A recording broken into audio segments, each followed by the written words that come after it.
Hello. Just a constant reminder who you are. That's why the hat's there. So, you know, when people meet me, they either laugh, they they put they put a nice grin on their face, like, yeah, and I know how they feel when they do that. And other people, they get mad, they look away, they try to ignore me, or they'll say something rude, you know, but not rude to my face, just rude enough where I can hear it, and I know it's directed at me. Because the people that don't like me are not brave people. They're cowards, and that's why they don't like me because I point out where they are cowards. I'm a mirror, and they look at me and see something about themselves that they don't like, and that they spend their life avoiding to look at. Because once you see what you see in the mirror that you don't like, it becomes like a Chinese water torture where it's just constant. It just doesn't go away. It's like one of my videos where I talked about a pimple face, and how the pimple grows into a huge thing, and uh, and it's just a pimple. It's like when somebody points out a dent in your car, a little ding, and you can never forget it. Every time you walk by it, you look at it. You try to remember, so you kind of figure out when it happened or where it happened. Uh, you might not know, but you try to figure it out. It just bothers. It works on you, and it might not be a big deal. It probably has nothing to do with the function of the car as a car, but it's in your head that you have a ding in your bumper or something or your fender, and it bothers you because it's not perfect. And uh, and that's how you see yourself when you look at me. You see where you're not perfect. You see where your ding. You see that ding. You see that pimple, and it's hard to move on from that, because you want to get rid of the ding. You want to get rid of the pimple, and sometimes that's just not possible. Uh, no, I don't do this on purpose. I don't point. I won't say to you, "You have a pimple," or "You have a ding." It's just it. The mirror says it. The mirror says it. I don't have to say it. Just my mere presence says it. And I can't avoid that. I can't not be a mirror. I can't not be a mirror. Uh, and I've gotten into a lot of fights over it. I had a lot of problems in my life because of this. And just to go off topic for a minute, uh, when I was 13 years old, I was in a courtroom. I had a probation officer. I had a PINS petition, which stands for Person in Need of Supervision, which was brought against me at 13 years old. And and it all came about because I didn't want to go to school, and I didn't want to go to school because I didn't get along with the kids there, and school in itself was boring as hell, and I just I didn't see the benefit to go to school. I didn't see the reasoning I had to go to school. Their reasoning that they tried to tell me why I had to go to school, and I was like, no, I don't think so. You know, and so these my attitude, my personality is way back since then. I'm 57 now, and 13 was a long time ago. But I ain't changed. I've gotten better, not worse. I've gotten harder to control, harder to manipulate, and they sent me away to schools upstate and um, boys' homes kind of thing. I ran away from those places. I wasn't there very long because I ran away, and as soon as I like 16 and a half, I had to uh, force my mother to sign me out of school, and you know that was my high school career. I never went to high school. I dropped out in 8th grade, as far as I was concerned, and it's just I don't let people control me. I don't let people tell me what to do, and that was a big reason why I had to leave school because that's all school does is tell you what to do, and I wasn't having it. I remember when I did go to class and I did go to school, I'd go in first period, and I wouldn't even I wouldn't even get to sit down, and the teacher would be like, "Jay, go to the principal's office. The principal wants you." And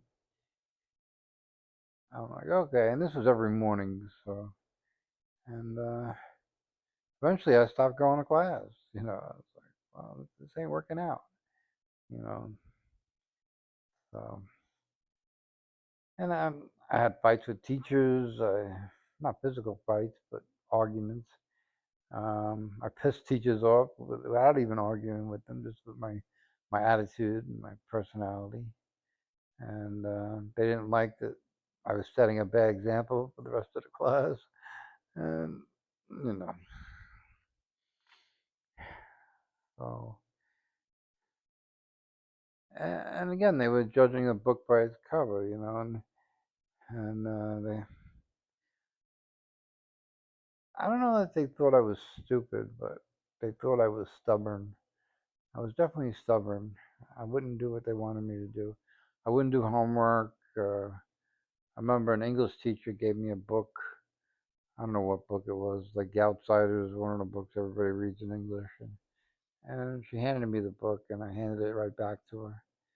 And she's like, "What are you doing? You got to read the book. It's part of the class." And I gave her the book back, and I was like, "Hey, you keep it. I'm not going to read it. I don't want to lose it and pay for it. So just keep it."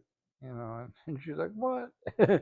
She never heard of that before. Nobody ever gave her the book back, until the end of the semester. But, you know, I wasn't lying. I wasn't trying to be something I'm not. I said I'm not going to read it, and I didn't. You know, she's like, "How are you going to pass the test? How are you going to keep up with the class?" I'm like, "I don't know. I don't care." you know, and it's not that important to me. So, and I never finished the class. I never got a grade. I ended up dropping out before the class ended, and I couldn't tell you the teacher's name. Don't care. I can't tell you any of my teachers' names, even my college teachers. I don't know any teachers that I had because I didn't care. It wasn't important to me. Uh, Even college wasn't important. College, the teacher wasn't important, but the information was, the education part was, and only for roundabout knowledge, not specific knowledge. Because a lot of what they teach you in school, when you get out into the real world, it doesn't exist. It doesn't really happen. It doesn't happen the way they teach it in school. Like, oh, that's what you did in school. We don't do that here. That's what you kind of get. So you feel like you wasted all those years in school, and you get out and like, oh, we don't do it that way. So,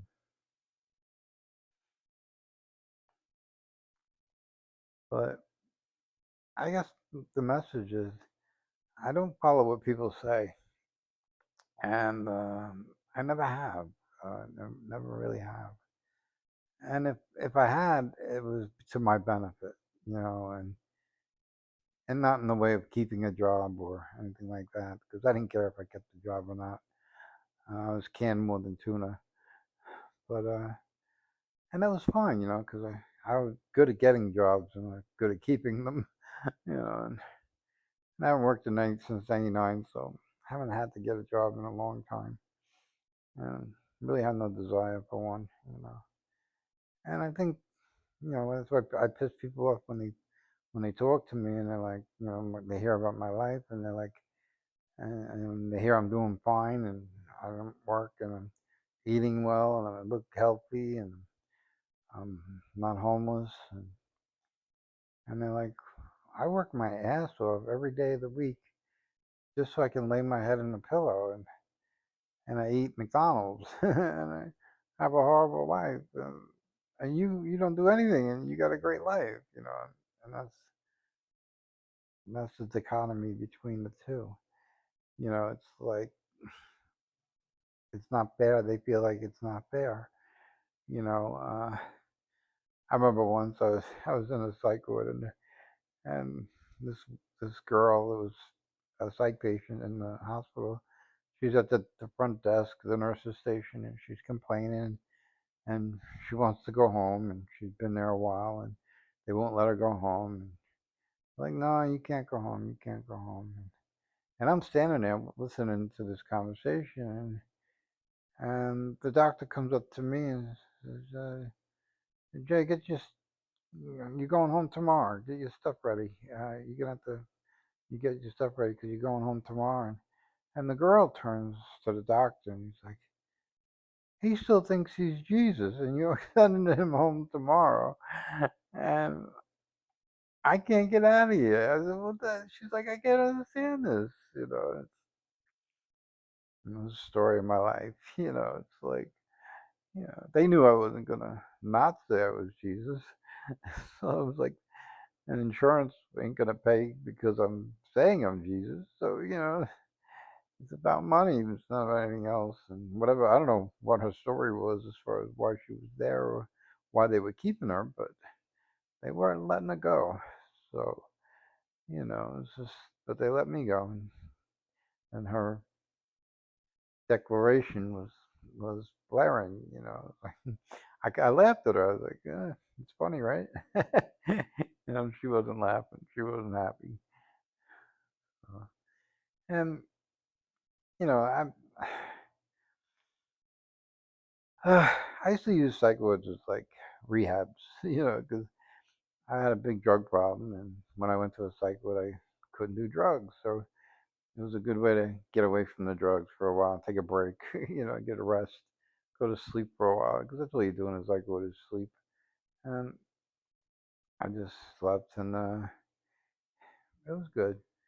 One time I went to the psych ward, and I did $800 worth of crack in the psych ward, in the bathroom.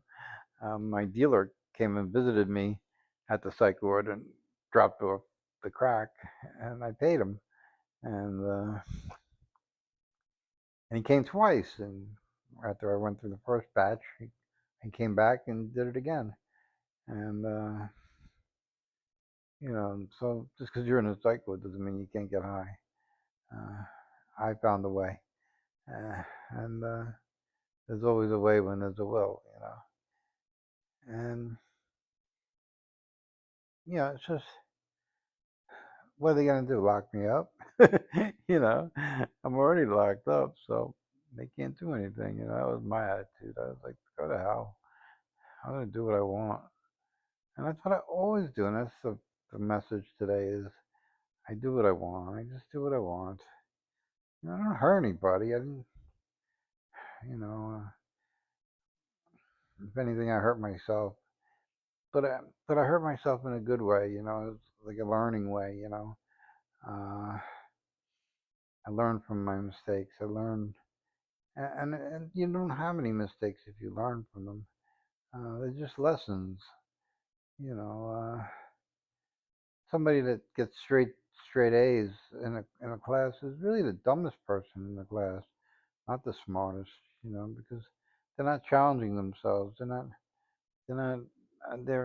They're following the path. exactly the way the path is written, and uh,